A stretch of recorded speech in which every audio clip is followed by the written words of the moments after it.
the ding-dong. Forget that cheek swab. Go straight to the source. I, the ding-dong. Eavesdroppin.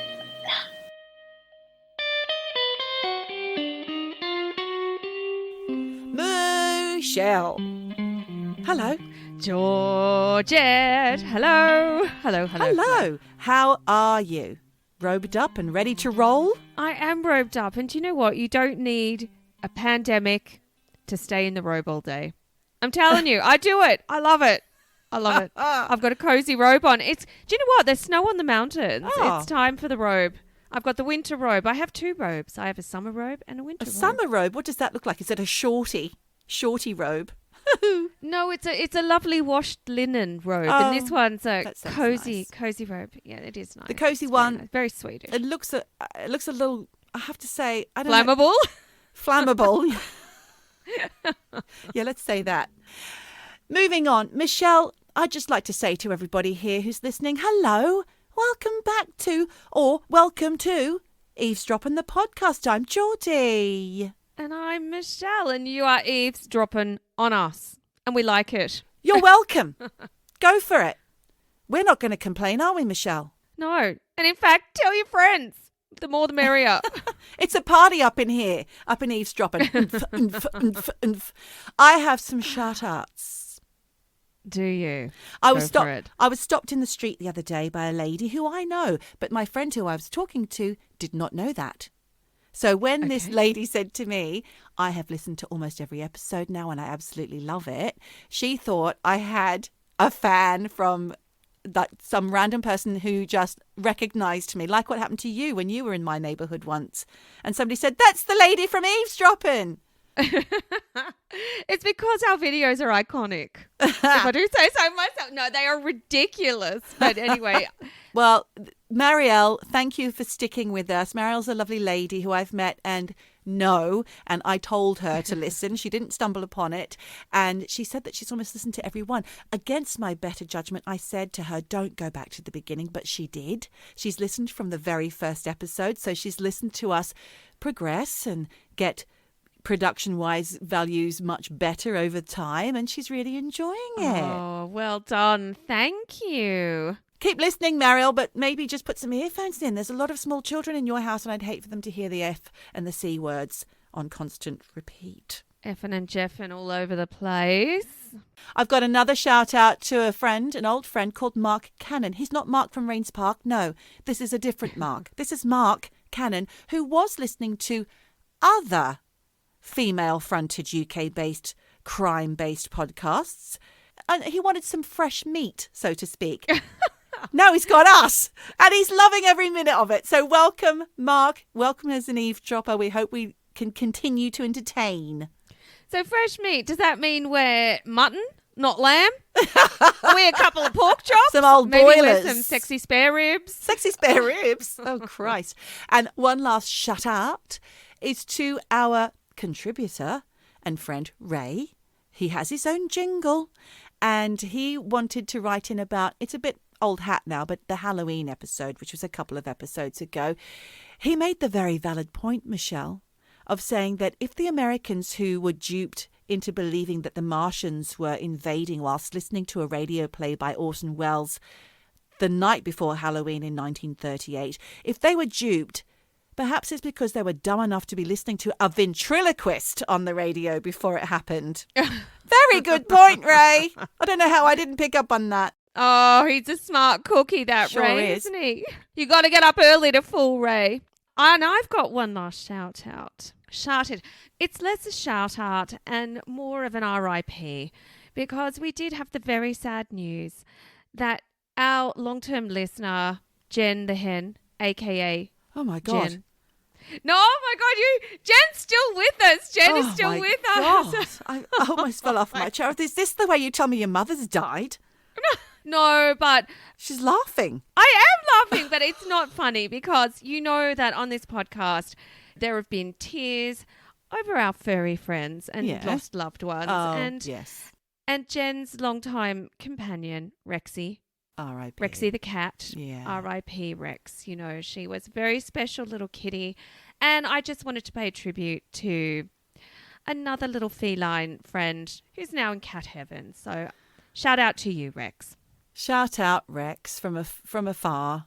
Oh, but Yes. thank God. I mean, I'm sorry, but I just thought you were going to say that Jen had popped her clogs, and I was not prepared for that. So my heart's still jumping back here. No. It gave me a fright. Look, Jen's still alive and kicking and complaining about granny porn. So all is well, Okay, Jen. thank God for that. But I'm just sorry that she's missing her little partner in crime. Sorry to hear that, Jen. Moving swiftly on. Speaking about animals, I went on a holiday last week to France again. It's like an Australian driving to Melbourne from New South Wales or something. It's only a few hours from England. And we went to something which is apparently the second biggest theme park in France. The first, of course, being Disneyland Paris. This is called Puy de Fou. Puy de Fou. Puy de Fou. Puy de Fou. It's called Puy de Fou. Have you heard of it? Well, to be fair, I did not know how to pronounce it. I had seen it on your Instagram and was like, Puerto, what the fuck? It was quite an interesting little thing. So tell me all about it, because Puy de Fouy. I got confused. Well, Yeah. It's madness, Michelle. You may have noted by the posts that I was putting up. It is a theme park with no rides. You turn up and you can go to different parts of history, French history, of course. We went first to the Viking show. You walk in, there's a big outdoor stage, there's a set of an old French Gallic village back in those days. I don't know which era this is, 1500s, I'm guessing. The youngsters are dancing about, having a great time. Some marriages occur. It's lovely. Then suddenly a horn blows. There's a big water thing. There's a moat. There's geese running. There's goats. There's birds flying. Seriously. And there's people up in the tower. Then suddenly the Viking ship arrives, actually rolls in, a bit like the Fitzcarraldo, how I explained to you last week's episode with the boats. It rolls in. It's shooting fire. They attack. Lots of amazing trickery and stunts and things. And then that ship gets sunk. But then it comes back up later with people standing on it. I mean, what the fuck? It was insane. I was almost crying by the end. It was amazing. Well, you wouldn't have known, because all I saw was pictures of you guys all looking like Jamiroquai with your Viking hats on Viking and whatnot hats. with the horns. Yes. We went to a Roman arena and saw the Gauls being attacked there and having to fight for their lives. I mean, it was amazing. So it's a recommendation. It's a I would thumbs up. recommend that, yeah. The one thing is, it's all in French, so you have to kind of guess what's going on unless you know the background. What I would say is that love and the French will always prevail. They always won. Love won, or the French won, even if in history they may not have actually won. But that's the thing too, history is so subjective. It depends on who's telling the history as to how it is explained. And of course, I think, as you said, the French win, love wins. Maybe if it was told from the Viking perspective, it might be a little different. A totally different story. That's amazing that you should put it like that, Michelle, because that segues very well into the story that I want to tell you today. Today is true crime time. Because of our listener, Danny, who I shouted out recently, she pointed me in the right direction to find out about this story, which is an Australian true crime story. And it is a mystery because, unfortunately, at the end of it, there is no solid answers as to who done it, and it's quite a lot that got done. You just as you'll find gave out. the game away. Obviously, if it's true crime, there's a crime, right? But subjectiveness is key. Subjectivity? Sorry. is it Subjectivity. All All right, let's call it that if you must. We're going to have Al Listeners Teggett. writing in. Al Teggett will write in and say I've said it wrong. Going to be on it. Fair enough. But listen, leave your subjectiveness at the door for a moment. Let me try and explain to you this story as best I can. But have a listen to this, Michelle. It's 1986. We're on a place called Phillip Island. Do you know it? No. It's a small island town off the coast of Victoria, which is the one with Melbourne at its capital. And it's linked to the mainland by a bridge. It's a very small community, and it used to be known as Man Island because back in these days, 1986 kind of time, there was a lot of farmland, there was a lot of farm workers. There's the Phillip Island Penguin Show on there, that people go there to see the penguins. And there's also a Grand Prix.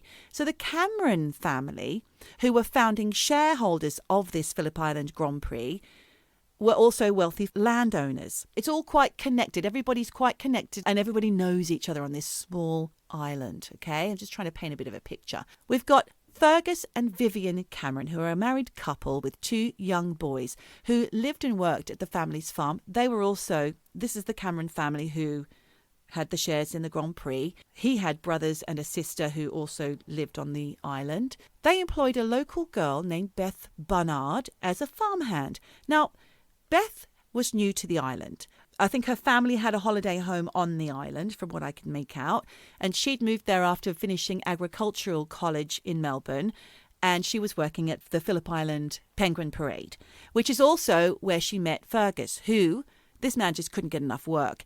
He was working all the time. He worked his own farm, and he also worked as a ranger at the Phillip Island Penguin Parade. And she met Fergus, and they were working together, and they became friendly, and eventually Fergus offered Beth a farmhand job, which she did alongside the penguin parades, and so did he. So these guys were working together all the time. It was an open secret in the community that 23-year-old Beth was having an affair with her 36-year-old married boss, Fergus. Then on Monday, the 22nd of September, this affair had been going on for about 2 or 3 years. She'd been working at the farm for about, I don't know, 4 or 5 months. I'm not sure of all the times. Again, subjectivity. There's a lot of different dates and times out there that conflict for this story. Fergus went to Beth's house after work at the Penguin Parade at about 8 p.m. and they spent about an hour or so together. He left around 9. But meanwhile, what Fergus didn't know was that his sister Marnie had called his work looking for him. She was told that he'd knocked off at 8. So she went round to his house to wait for him or to see him there. But sadly, it was just his wife there and she didn't know. She had a feeling that something was amiss with Fergus and Beth. She'd caught them a few days before hugging, and she knew that their relationship was no longer physical and it had been going downhill for some time. It was quite rocky. They'd been having difficulty. So she knew something was going on, but he was denying it. But this was the kind of writing on the wall at this point. So her and her sister-in-law Marnie were sitting at the table waiting for Fergus, drinking a glass of wine, and then he got home. Marnie left, and Vivienne lost her shit with Fergus and attacked him with a wine glass, cutting his ear and his back. Apparently this rage went on for about a minute and a half, but then she calmed down enough to be concerned for him, so she took him to hospital, again calling on Marnie. So Marnie had only just gotten home and taken her coat off by the time she got this phone call from Vivienne saying, "Could you come back, please, and stay with the children? I've got to take him to hospital, Fergus to hospital." I've just glassed him. I've just glassed my husband. I've just glassed my husband. She didn't say that. She didn't say that. And that's quite important that she didn't, that no one said, "Oh, I've just glassed my husband and we're just going to take him into hospital." That's not what was said. But Marnie turned up. She did notice piles of clothes, bloody clothes. Her husband Ian was with her. The kids are in bed, thank God. They've noticed piles of clothes and dirty towels covered in blood in various rooms. There's blood on the floor. There's blood in the spare room. Jesus. Just from a little nick on the ear. It's not a nick. She went for it. Well, apparently she went for it. At the hospital, the pair stuck together in their story. They were questioned by the nurse. Do you know, Marnie was also a nurse at this hospital, so everybody knows everybody. Yeah. This nurse knew the family, and she felt that the pair seemed like presenting a united front, and they wouldn't say what had happened to him. But the nurse was getting agitated. She noticed as he turned around blood. She lifted his shirt and saw puncture wounds on his back. Vivienne said he'd walked through a plate glass door. The old story, that old chestnut. Fergus and Vivienne then returned home from hospital at about 12:30, and Marnie and Ian went home. Later that night, the Camerons, Fergus and Vivienne, they had a chat after Marnie and Ian had gone back. They had a chat about the state of their relationship, and it was concluded that the relationship had run its course and that they should divorce. So Vivienne drove Fergus over to Marnie and Ian's to stay the night. All quite dramatic in one night, right? Then she gets home, Vivienne, back home, and she calls her friend Robin Dixon at 3 a.m, telling her that she had to go to hospital with her husband. Now, bear in mind they've been back a few hours since then. So she lied to her friend Robin about her whereabouts and said, "Would you mind coming to watch the children? Because we have to go to hospital." Oh. The Dixons came over. They came over. No one was there except the children. So they woke them, put them in the car, drove them. They did notice on leaving, though, that Vivienne's handbag was left on a table by the back door. But there were no adults in the house. Right. Meanwhile, over at Beth's house on that side of the island, a neighbour, and bearing in mind Beth's street is quite remote and there's only about 7 houses on this street. So the neighbour, she noticed everything. Also, the neighbour had her sister who lived at the end of the road. So she was always very vigilant when she heard cars going down the road. She spotted a Land Cruiser later that night outside Beth's house, parked outside. There's more to that story, but I'll come back to it. So the next morning, right, everyone wakes up on Tuesday morning. The Dixons, who have the Camerons' children, are desperately trying to locate the Camerons because they've got to go to work and they've got these 2 kids. So after several attempts, they finally found Fergus at his sister Marnie's house. Once Fergus realised that the children had been dropped at the Dixons, he became concerned for Beth and Vivienne and asked his brother Donald and brother-in-law Ian, Marnie's husband Ian, to go round and check on Beth, which the men did early in the morning. So they went round there, opened the door. Well, they didn't have to open the door to Beth's house because her door was ajar, the porch light was on, her 2 cars were in the same place as they always were in the drive. And they went in and discovered immediately that something was not right here. Beth's body was lying in the doorway of her bedroom, covered up to her nose with what they thought was a sleeping bag, but was actually her duvet or something, I think. So she's completely covered up from the nose down. The guys realised something was amiss, that she was not in a good way. So they left and went to the police station. They didn't call the ambulance? No. What? And they didn't even lift the duvet to have a look at the injuries to check if there was a pulse. I know, this is something to pin I'm in. sorry, but this is demented. Why would you not check? Oh, my God. Okay. They go straight to the police station. They make a very long rambling statement saying she's not in a good way. She's not in a good way is what they said to the policeman there. So then the family have found out that she's not in a good way. And the police obviously send their team around there to check on her. But meanwhile, Marnie is trying to call Beth on the phone. She's not picking up, obviously. Bizarre. It's a very bizarre story. There's a lot to it. And I will say I've just started listening to a Case File Presents podcast, which I will advise you all to go and listen to. I'm halfway through. It's very good. The police arrive at the scene at some point and they find Beth's body covered with blood. She's lying on her back on the bedroom floor with her head almost in the doorway, like I said. They lift the duvet, thank God, that was covering her and discovered that there was injuries on her from her nose down. Trigger warning. Trigger warning. Trigger warning. Her nightshirt had been lifted up to her neck, so it's assumed that she was attacked while she was in bed. And her body had been stabbed repeatedly. She had defensive wounds on her hands, her elbow and her ankle, and her face also bore knife wounds. And she had a broken tooth. And her throat had been cut. Oh, my God. Oh, my God. Apologies for the descriptive crime scene. Around the body were cigarette butts and a knife, and in the bathroom there were blood-stained paper towels in the sink. But worse than that, Michelle, trigger warning, right? Carved into her chest was the letter A, and police believed that the A was a symbol from the book The Scarlet Letter, which was written by Nathaniel Hawthorne, and it's about a woman who was forced to wear the letter A as punishment for adultery. Right. And it's known that Vivienne had read the book, right? Oh, okay. So one of the detectives on the case described this attack as a vicious and frenzied one. Fuck yeah. Yeah. And former Detective Rory O'Connor said about the A on the chest, he said, "You're talking about 4 slashes one way, 10 slashes the other, and 5 across. That's not someone gently carving an A." No. Sorry about that descriptive thing there. That is someone who is like in anger going, fuck you, and slicing and slashing, and Possibly. it's not nice. Oh, well, in my humble opinion. There's a lot of questions. I mean, I am so up in the air about this, but you'll find out what I think in a moment.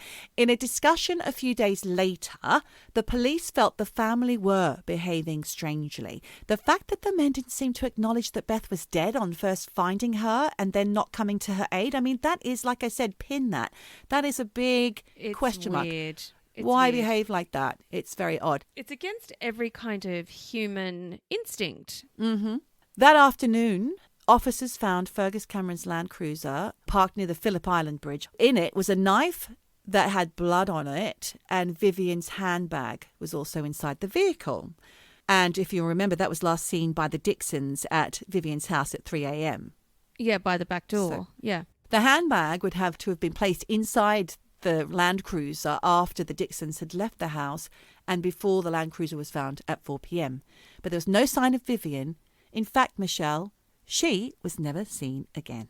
She is now missing, presumed dead. Oh my God. So Beth's gone and Vivienne's gone. Yeah. Fuck. The ultimate upshot of this was that there was an inquest in 1988 which found that it was likely that Vivienne Cameron killed Beth in a personal attack before jumping off the local bridge. And the coroner stated, although her body has not been found, I am satisfied that she is dead and that she leapt from the bridge into the water. That's about Vivienne. So basically, Vivienne's taken the rap posthumously for Beth's murder. But in the absence of both women to explain what happened, you've only got one person's word for it. Fergus. So weird things have happened that have been discounted by the police because it doesn't fit with their ultimate line of inquiry. Yeah. There was a friend of Vivienne's called Glenda Frost. Now, Vivienne worked at the place called the Community House, which I assume is kind of like a volunteer place, or maybe not, where a load of women from the community who worked there. And this friend of Vivienne's worked with her, Glenda Frost. She got a phone call on Tuesday morning at 10 a.m. from Vivienne, which is 6 hours after the coroner decided that she had jumped. What they're saying then is she called the friends to come and collect the kids at 3 Yeah, a.m. but where did she go? Well, according to the police, she just jumped off the bridge. But then she left her bag. She had to come back and get her bag. Also, then she made a phone call. They told this woman, Glenda Frost, your phone call, it was mistaken. She remembers it very well. They spoke about some patchwork gift that they were going to give to one of the ladies who was leaving the community house. They talked about it. Not only that, Glenda had a guest at the house at the time who also verified the phone call, who also knew Vivienne. Both people in the room verified this phone call and knew it was Vivienne. Absolutely. Phone records? No, unfortunately, those days, phone records just showed that it was an STD call. So these women, Yes. she's like, oh, it's Vivienne. And the other person's going, oh, okay, say hi. That kind of thing. Hi, Viv. Yeah, at 10 a.m. in the morning. During the 1990s, DNA testing found that Vivienne's blood was on the suspected murder weapon. Back in the 80s, at this point, it was still in its infancy, DNA testing. So they had to wait till the mid-90s, early mid-90s, before they could get some more conclusive evidence from the blood spatter and the knife and things. They suspect that the murder weapon was the knife that was found in the Land Cruiser. It had Vivienne's blood on it, but no blood of Vivienne nor her DNA was found on or around Beth's body. And that doesn't add up, because if she had committed this violent murder... And you said that Beth had defensive wounds. Yeah. So everyone knows if you're getting attacked, you scratch your attacker so their DNA is under your fingernails. But there's no body Top to tip. prove it, yeah. So there was none of Beth's blood on the towel found in the bathroom either, only Vivienne's. How could that be? Beth died violently. She was covered in blood. Yeah. There was no transference of Beth's blood onto the suspected murderer or onto the weapon or anything. Yeah. No clothing fibres of Vivienne's either was found at the scene of Beth's murder or in the Land Cruiser. Okay. None of Beth's blood was found in the Land Cruiser. So nowhere that Vivienne was supposed to be was any trace of DNA from Beth. I mean, if you've just committed this horrendous crime and you've carved an A into their chest, there's blood splatters. Come on. Yeah. Weird. The cigarette butts which were around the body, strangely, were Vivienne's apparently. They were her brand. Plus there were a few drops of Vivienne's blood as well. But still, why wasn't Beth's blood anywhere apart from on and around her body? On her body. Basically, there's a distinct lack of evidence to prove that Vivienne had anything to do with Beth's murder. And regarding Vivienne disappearing by taking her own life, historically, there's been no suicides from that bridge in the area.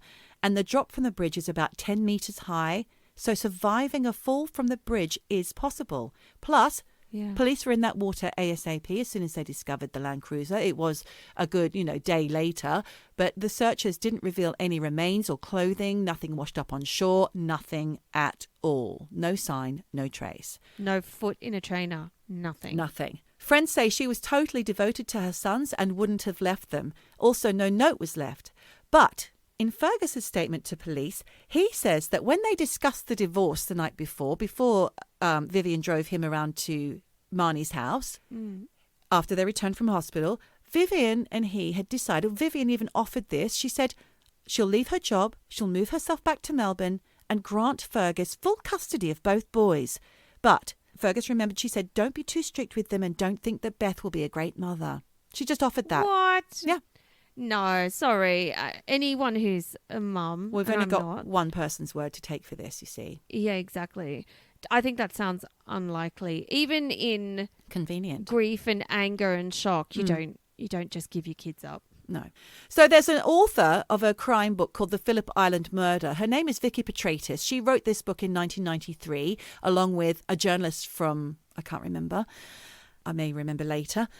She spent 2 years investigating this case, and she also is the person who I'm listening to right now on the Case File series on Spotify. So it's really interesting. She's got a lot of interesting stuff to say about this murder. She said that while researching, the islanders all closed ranks, and especially the family. They didn't want to discuss it at all. And she discovered that Beth was popular and that there weren't a lot of women on the island, like I'd said before. And that Beth had quite a few admirers. In fact, there was one guy in particular who used to come and mow her lawn, but rather than feel scared by this, she was just annoyed because she used to record conversations of herself. Her and her friends used to record and send tapes to her friend who'd moved to London. Oh, okay. So there's some casual Convos. convos, Yeah. and where she's saying, there's this guy who keeps cutting my bloody grass. Yep. Stop Pain cutting in my the grass. ass. Yep. I'm just going to tell him to fuck off. And she said she yelled at him. He seemed a bit pissed off, but I don't think she was threatened by him at all.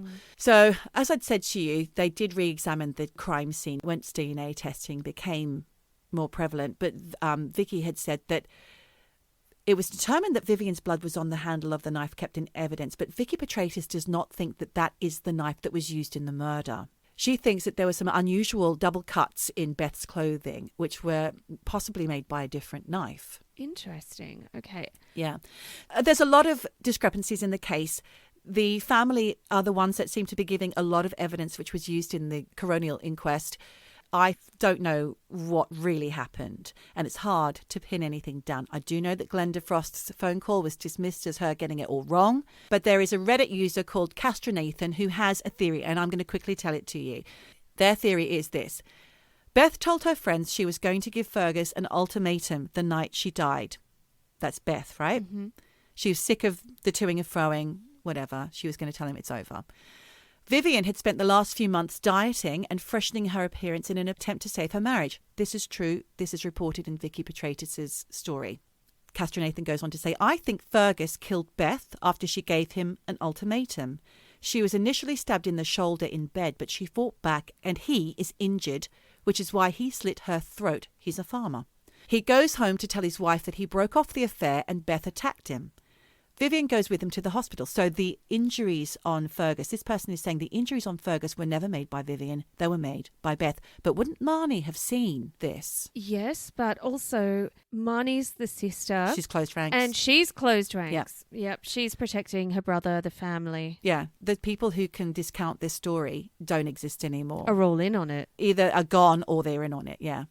So back to Castronathan's story. So Vivienne goes with him to the hospital. That's why they seem thick as thieves. You know, she's protecting her husband. They seem like a unit, a couple. They were looking at each other with love and care. And then this is what the nurse who spoke to Vicky Petratus says. Yeah. Then they return home. Vivienne talks about leaving and taking the children. Fergus begs her to stay. They agree to talk in the morning. Vivienne does not want to stay in the house in case Beth comes or calls looking for Fergus. Now she thinks that Beth is wild and crazy and she's capable of attacking Fergus. Vivienne rings her friend Robin to get the children. She drops Fergus at his sister's and she stays the rest of the night at the community house. Don't know how this person figures that out. Well, he's just filling in some blanks, isn't he? So this gives Fergus and family the rest of the night to work out the story. staged Beth's body with the A on the chest. That's staged. That was put back later, they think. And the scene with the cigarette butts. I mean, if she's gone there to attack someone, Vivienne, that is, she is not going to stop to have 5 or 6 cigarettes and leave them lying around. No, she's not. I mean, for God's sake, who has time? No. Just going to have my ciggy 5 times. Exactly. No. So the next day, Vivienne goes home thinking the affair is over and that she can save her marriage. She rings her friend while waiting for Fergus to come home. That's why he says she stayed at the community centre. Mm-hmm. I think the deliberate discovery of Beth's body and then later the Land Cruiser was timed to keep attention away from the farm where Vivienne was murdered and her body disposed. I forgot to mention in my story, and I'll wrap it up, but Marnie was the first person to notice the Land Cruiser was parked by the bridge. Marnie was? Yep. Okay. No one had seen it all day. The police hadn't seen it all day. No one had spotted it. And suddenly, oh, there it is. They've got 2 cars. Oh, the sister notices. One Holden, which is what Vivienne traditionally drove, which she drove him to the hospital in, I think, and the Land Cruiser, which is usually his car. And actually, early morning on Tuesday, 2 separate part-time workers, one noticed the Land Cruiser parked by the bridge at 4 or 5 a.m. in the morning and wondered, I wonder what that person's doing, and thought nothing more of it. The other person saw a 2-stroke little motorbike driving away from the bridge. Oh, okay. So someone's gone, dumped the handbag in there. Yeah, put the bag in the car, put the knife in the car, parked the car, made it look like she jumped off. She's never jumped off. She's probably been fed to the pigs or something. I'm sorry about that. That's disgusting, but They're farmers. Exactly. The only question I have with that theory, I think it's a great theory, but why wouldn't she spend the night at home with her children? Why would she leave her handbag if she wasn't at home? I think she was done away with previous to that. I don't know. Maybe. And I don't know how they got that phone call. Well, that's the thing. Like, that phone call is one of the things that is a twist in the story, because she, A, has to have been alive. Yeah. But then, B, we don't know how long it took for the friends to come to the house to get the children. They say they were called at 3 a.m. Maybe they didn't get there till 3:30 or 4:45. Here's something. It's Marnie and Ian who are saying that Fergus was dropped to them at 3 a.m. around that time. Yes. So Marnie and Ian are not trustworthy in this story, potentially. Potentially, yes. You don't want to get sued here. No, but the thing is, it's family, and families do close ranks. They protect their own. When something like this happens, you have to think on your feet. So they've probably come up with the story, realised the story has some holes in it. They've thought, shit, we need to do this, this and this to make the timelines and our actions look legit. That's the thing. Unless it really happened, it's hard. It's hard to recreate something that actually makes sense. Basically, what's the upshot with Fergus here? Because how come there's no fingers being pointed at him here? Where's your wife? Where's your girlfriend? Yeah. How come you're the only one left standing? Exactly. So ultimately, Beth, who was, by all accounts, bubbly, full of life, a loyal friend, good fun, she would give most things a go, tragically lost her life at age 23.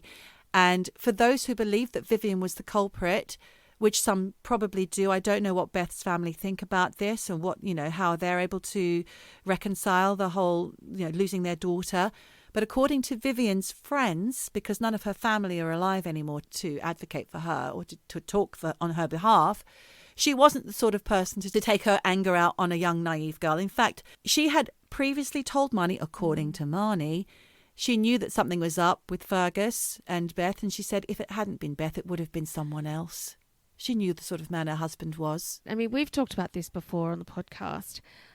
You, as a woman with instincts, when something's wrong in your relationship. When your partner's cheating, and you don't want to believe, and you try and think, I'm the one who's just seeing things where there's nothing to be seen.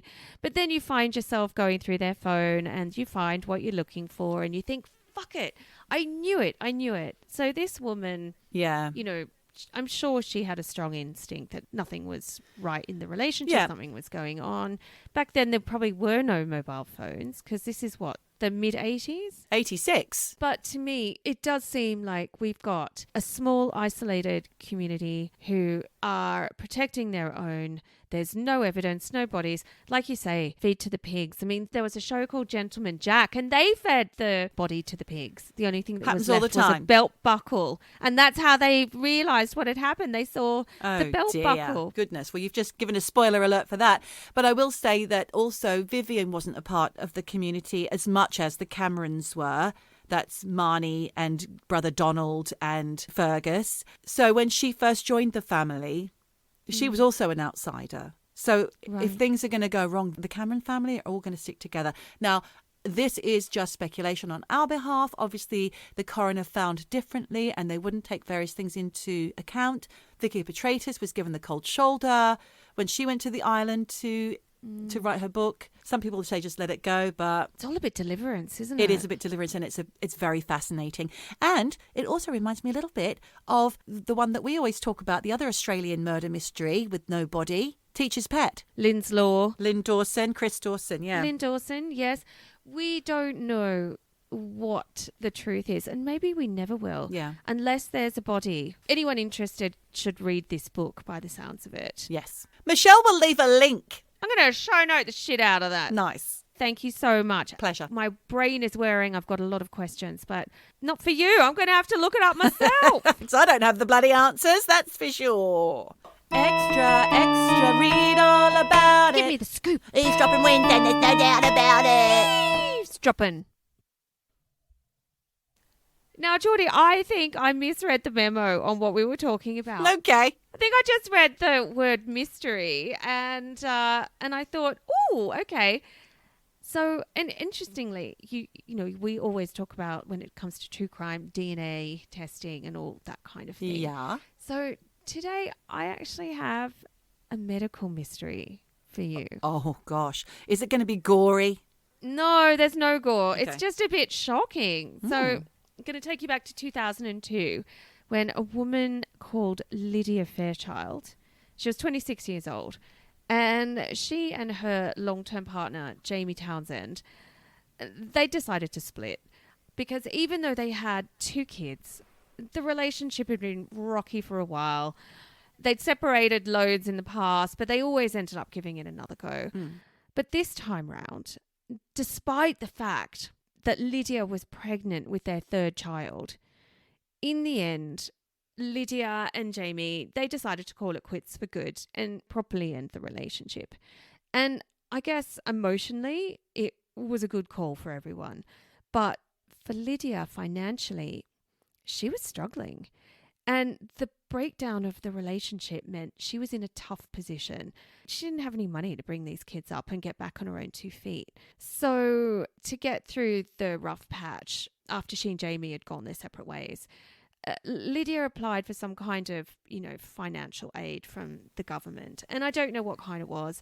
It was probably some kind of, you know, single parent welfare. Where is this? So this is in America, Okay. in the state of Washington. And so, you know, she just applied for help, basically, to look after the kids. And as I understand it, in America, the process and requirements for getting financial help, it's different state by state. And like I said, Lydia lived in Washington state.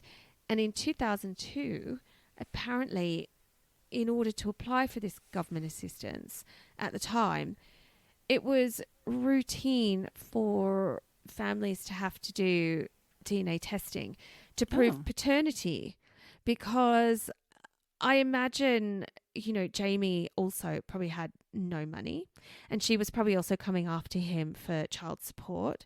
In order to go after the father, you know, you have to prove paternity, right? Okay. So apparently this was quite routine. Jamie and the kids had to take these DNA tests, and I think it was just a cheek swab. I think Lydia had to also do it, basically just so they all could get onto the next stage of this application for, you know, money from, you know, welfare from the government. Yeah. So, you know, they all did that and they were all sort of waiting. And Lydia gets a phone call asking her to go to the office of the Washington state prosecutor to go over the DNA results. Yeah. And she thought, okay, fine. This is probably just a normal part of the financial help application process. But when she walked into the office, she said the mood was off. and something was wrong. I think at first she just thought, what the fuck is this? Is Jamie not the father of my kids? Like, what the hell have they found with this paternity test? And, you know, she knew Jamie was the father, so she No just doubt. could not work what was going on. And, you know, she thought, surely this DNA test is going to prove his paternity.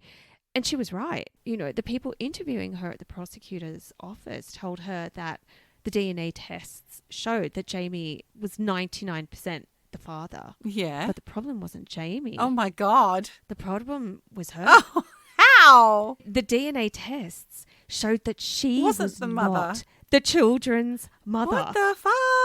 And Lydia is listening to all this, kind of laughing because she's thinking this is a bit of a joke because this woman... She must remember giving birth to them. She gave birth to those kids. Yeah. You know, Jamie knocked her up and she, you know, grew these little humans inside her and she pushed these kids out. So I guess to her, having gone through the agony of childbirth twice... Yeah. Well, what they were saying to her, it seemed totally ridiculous. Except they were really, really serious. And they began firing questions at her like, are you actually Lydia Fairchild? Who are you really? Where did you get these kids from? Yeah. Whose kids are these? And she's like, what are you talking about? These are my kids. Why would you say that? They were there saying DNA tests showed there is no match between your DNA and the DNA of your kids. And she's like, come on. There's a mistake. You need to go back and check the DNA results. Yeah. And apparently a social worker turned to her and said, nope, DNA is 100% foolproof. Whoa. DNA doesn't lie. What? So she's sitting there sort of at the beginning thinking, this is a fucking joke. And yes, by the end of it, she's thinking, they're going to take my kids away from me. Not only was Lydia denied any financial assistance for her children, she was now the subject of a criminal investigation. Oh, my God. She was accused of fraud, of claiming benefits for other people's children. They also threw at her that she was potentially taking part in a surrogacy scam. And that she had faked the birth records of her two children. The state prosecutors did order that her kids be taken away from her because they did not believe that she was the mother. And the thing is, I at the beginning told you that she was pregnant with the third child of her and Jamie when they split. So she's going through all of this While pregnant. Yeah. While pregnant, potentially losing her two kids, pregnant as This well. is a nightmare. On the skids. Yeah, on the skids with no money, partners long gone, and they're trying to take her kids away from her. This is a disaster. Who can help her? Well, the judge said, okay, listen, we clearly can see that you're not the mother of these children, but you're telling us that you gave birth to these two kids. And so what we're going to do is we are basically going to let you hold on to your kids until you give birth to this third kid. Well, the judge ordered that there had to be a court observer present at the birth. Yeah. For the whole birth. Not allowed to leave. Not even once. Yeah, I know. Can you God. imagine? What a fucking ordeal. And then they would test. Yep. They had to take blood samples immediately from her, immediately from that child. This observer had to testify to the legitimacy of everything that they had seen. Okay. Well, thank God she's pregnant in a way. Thank God, because so basically this poor person had to sit there and watch this baby come out and then all the tests being done. So they did all the blood tests, the DNA tests, everything. 2 weeks later, after this baby was born, the DNA tests came back. And? She's not the mother of that child. Oh, my God. So that vindicates her clearly. Yeah, well, She can keep yes. her children. Yes, but the thing is, like, what the fuck is going on? There's an anomaly. There is an anomaly, right? So basically, the prosecutors on both sides, because remember, she's part of a criminal case now. They're throwing everything at her. These court-approved test results come back and everyone is like flummoxed. No one's got any clue as to what's going on. And neither did Lydia. But she's got lawyers, and a breakthrough in this case came when her defense attorney began searching through old medical files, and they came across a very, very similar case from a few years earlier of a 52-year-old woman from Boston called Karen Keegan. Now, Karen Keegan, she had been living a life, everything was fine, she had kids, whatever, but she got really ill and she needed a kidney transplant. And doctors turned to her adult sons to see if they might be a match as a donor for her for this kidney transplant. Thing is, when her sons did all the genetic testing and the results came back to see who would be the best match to give kidney to their mother, it showed that there was no connection between their DNA and the mum's DNA. And this was obviously disturbing and heartbreaking for everyone, because not only did these sons They wanted to help. who wanted to help, not only were they denied helping their mum, they're now thinking, who the fuck am I? Is this really my mum? You know, at a time when she is gravely ill. Yeah. So, you know, they couldn't help. They couldn't help their mum, but also they've got loads of questions. Sure. And they got to the bottom of this case. It turns out Karen is what is called a chimera. Oh, sounds like a shapeshifter or something. Well, do you know what? It's funny because it is a term that has its roots in Greek mythology. Because in Greek mythology, a chimera is a creature. Oh, a chimera. Chimera. Chimera, is that how you say it? That's how you pronounce that. Sorry, I thought you meant like shimmering. Shimmering. I thought it was No, a it's a chimera. chimera. I've been reading this just thinking, oh, a chimera. A chimera. Is that how you say it? A shape-shifting animal in Greek mythology. I did not know how to say it because it's spelled Chimera. That's right. I thought it was a chimera or a chimera. Chimera. Anyway, chimera. Okay, never heard this term before. I'll take So it thank might you have for an the- alternative pronunciation, but that's how I know to say it. Oh wow. Well, you probably know more than me, but in Greek mythology, a chimera. Chimera. Yes, Chimera. this is coming back to me. There was a TV show back in the 90s that was called Chimera, and I think it was about someone who didn't exist because they didn't have a DNA profile. Is that what it is? No, well, what this is a chimera is a creature that is a mutation of more than one animal. That's it. So what happened in Karen's case was that after she was conceived, right? So when Karen was conceived, the female egg that was to become Karen became fused with another female egg in her mother's womb. And as a result, the fused egg that ultimately became Karen contained Other. two entirely separate lots of DNA, which were combined in Karen. Oh my goodness. And what this means is that biologically speaking, She was 3 people. Karen is she's 2 people. She has 2 DNA signatures. That's incredible. And this is exactly what happened to Lydia Fairchild. Sure. She's a chimera. So they did more testing on Lydia and her family, and they found that the DNA of Lydia's kids matched the DNA of Lydia's mother, to the extent that, you know, she was an acceptable DNA match as a grandmother. Yes.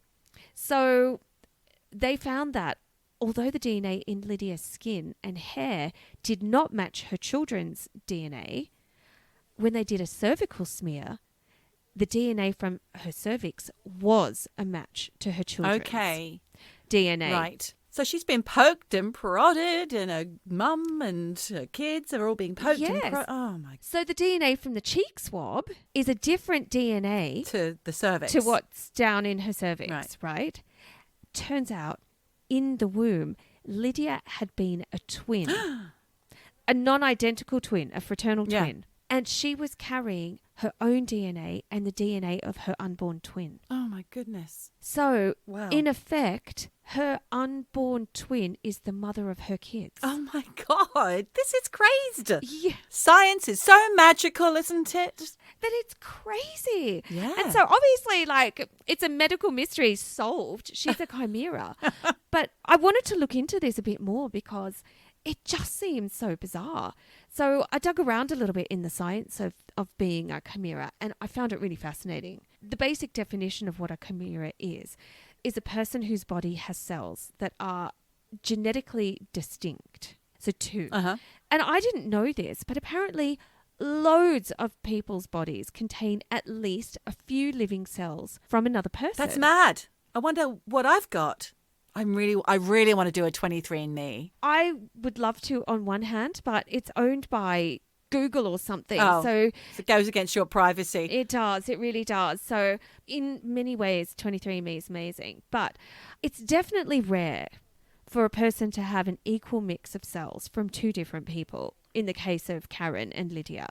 And look, biologists in China are mucking around with, engineering hybrids of animals, right? Yes. God. And they're doing tests on this and creating chimeras by mixing cells from different species. Why? They've added monkey cells to the organs of pigs. Why? And I don't know how it turned out. I don't know. Stop It's just that. weird.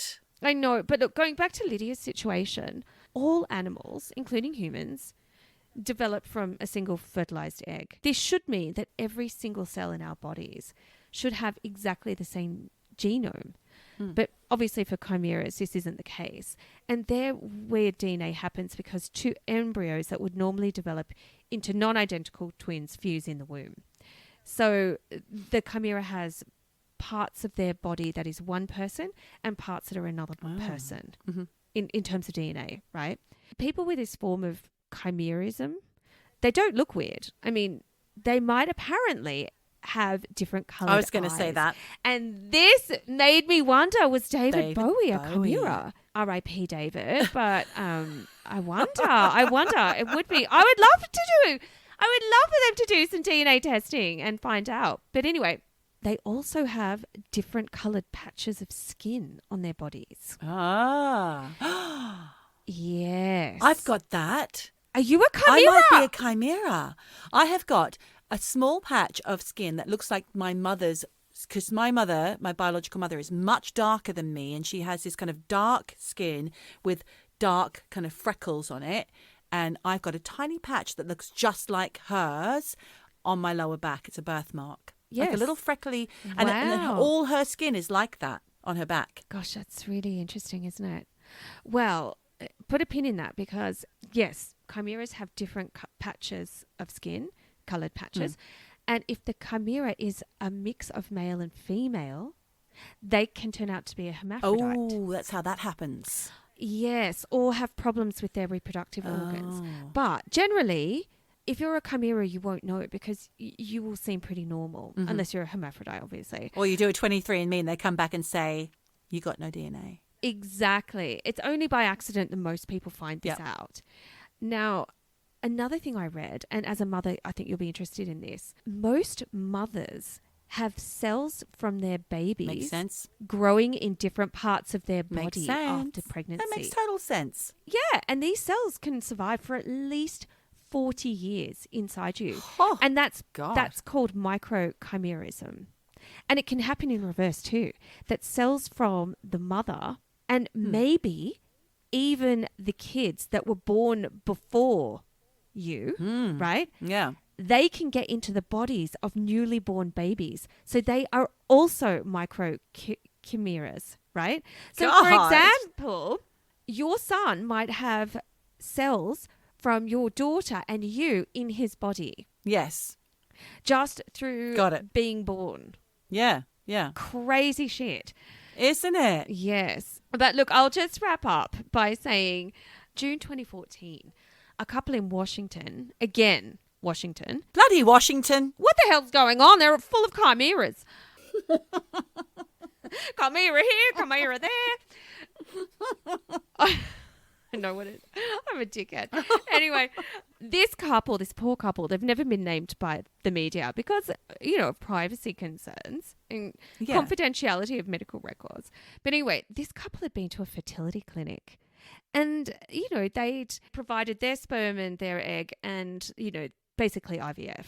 And they had a son. Baby was born completely healthy, except his blood type didn't match the blood type of either of his parents.